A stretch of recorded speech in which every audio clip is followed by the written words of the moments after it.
Now this building on the right was the school, was the grammar school.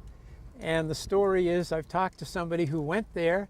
It was K through 8. It had one teacher, 45 kids. One half of it was sort of a recreation, room for assemblies and gym or whatever, and the other was the schoolroom.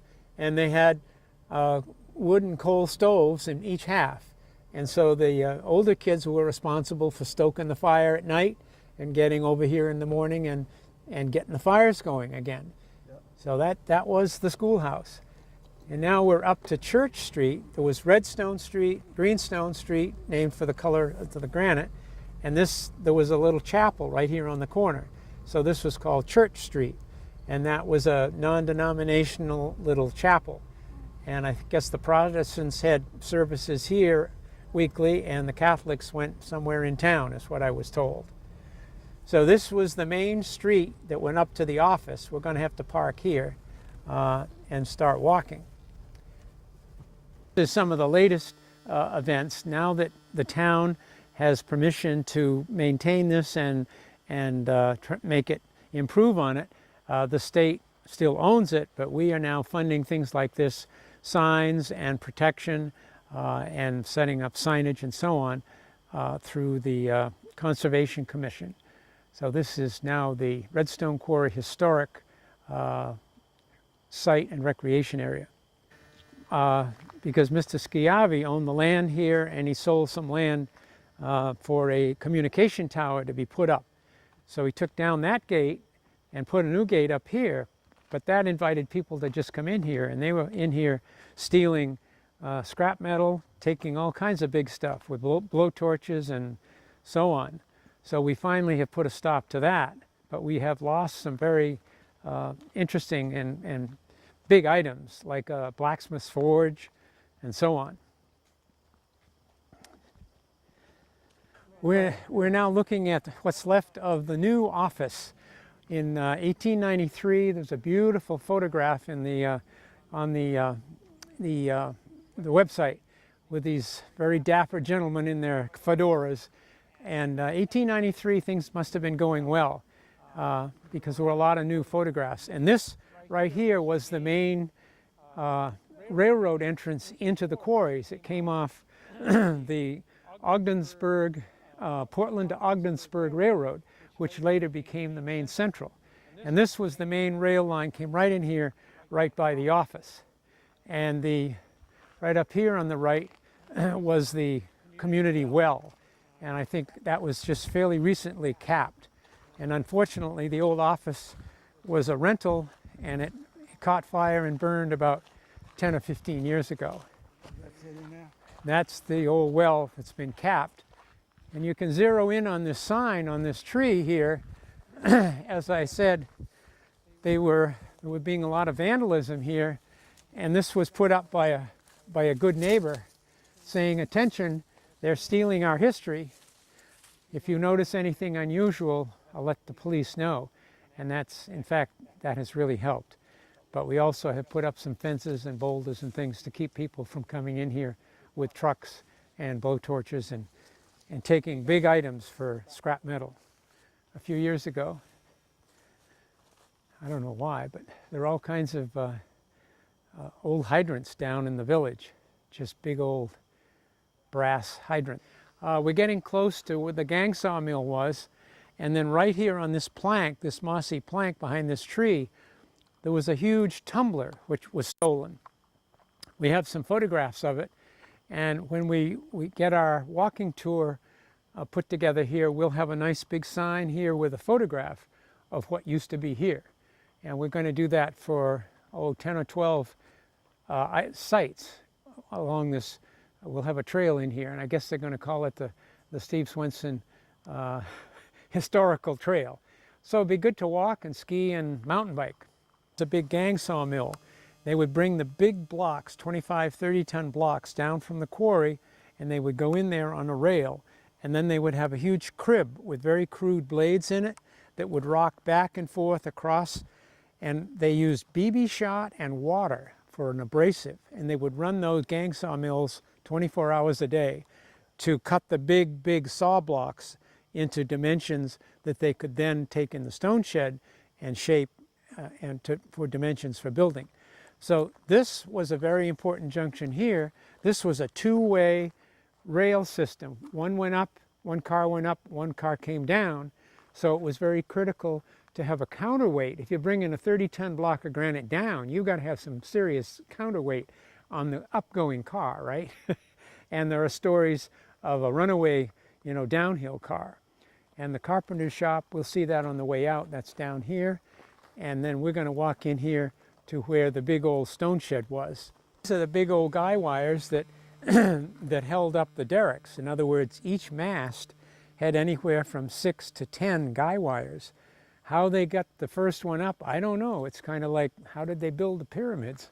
And we'll see some derricks that have fallen down up in the Green Quarry. But there was a big derrick over here. There was an engine house here under this pile of rubble. And there was a 500-foot long stone shed right down here. And the other side of the stone shed was over there. And the other side was over here. You can see some of the footings right in there. I used to have some ribbons on them. Those every 15 feet that was a cement footing. So it was probably 200 feet wide, 500 feet long. It was a huge, huge wooden stone shed that burned one spring night in 1929. And within the next year, they built a metal-framed stone shed. And that lasted up until 1942-43, when they took it down and moved it to Lynn, Massachusetts for a war plant. And all the granite concerns that I know, including Swenson granite, they were war plants during World War II. Granite was not needed.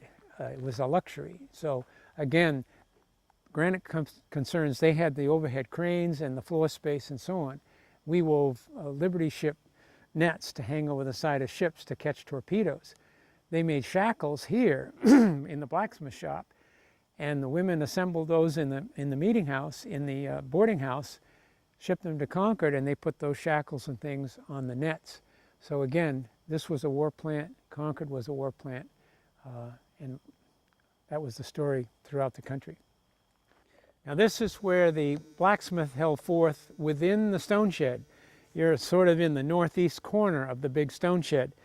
And parts of this have been stolen for scrap metal. There were two endless belts here. One went in, one came out. And they had bits, detachable bits that came off the drills eventually that had to be refurbished and heated and tempered. So the blacksmith's forge was over here. That got stolen. Beautiful copper hood got stolen. And there was a guy wire that went to Matroni's derrick.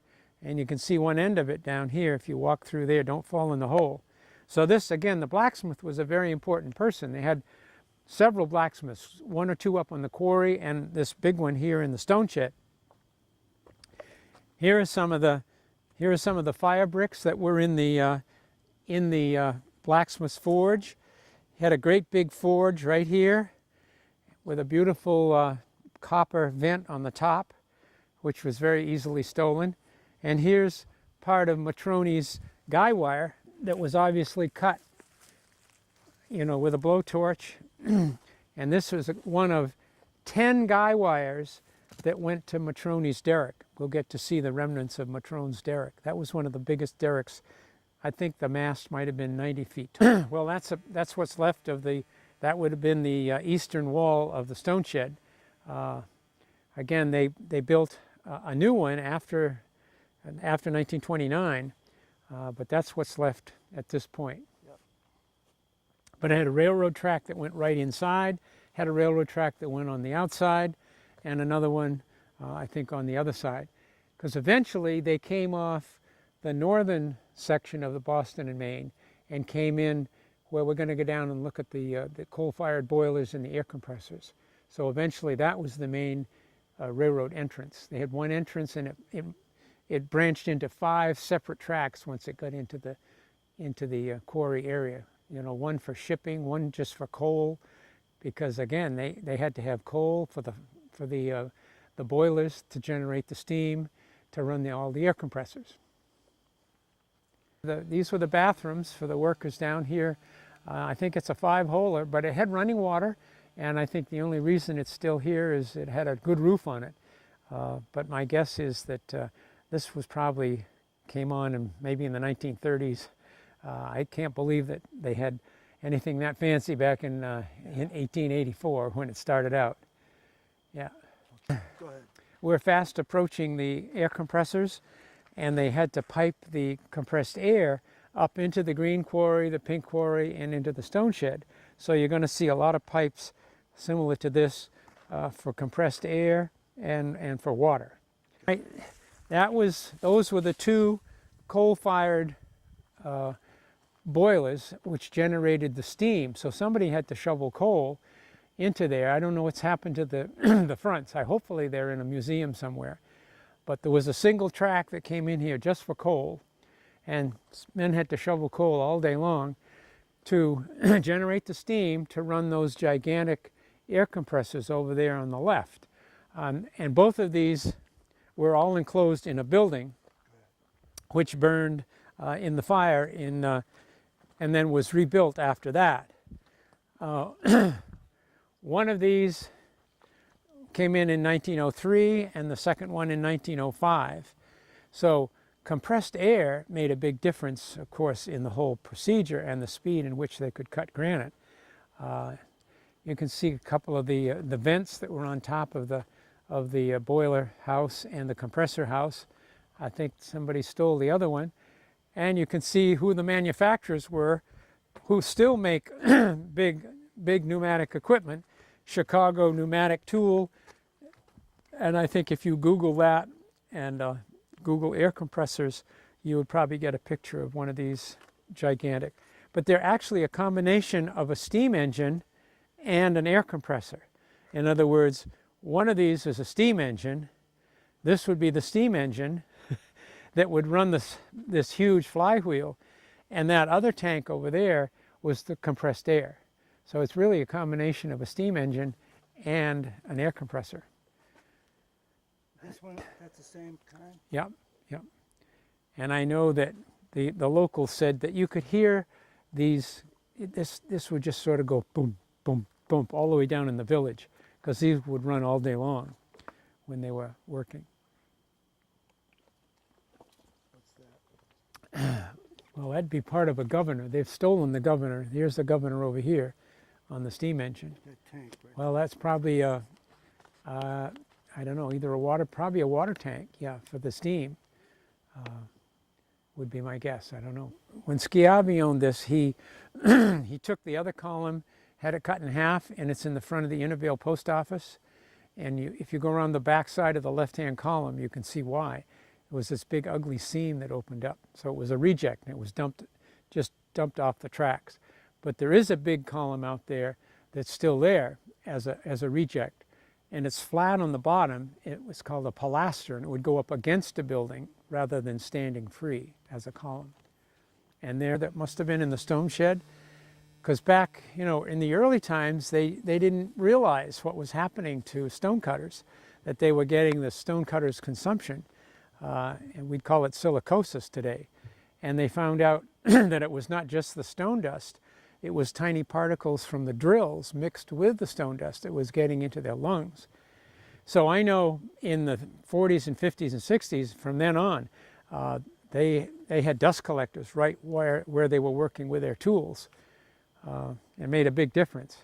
This is a drill core casing that went down 3,002 feet in 1974-75, pursuing the possibility of some geothermal heat.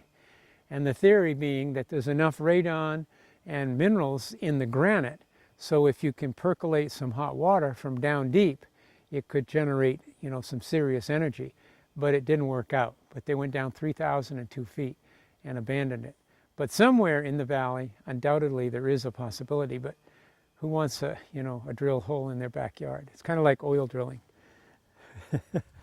These are gigantic cores that were taken in 1940, 45, 46 in preparation for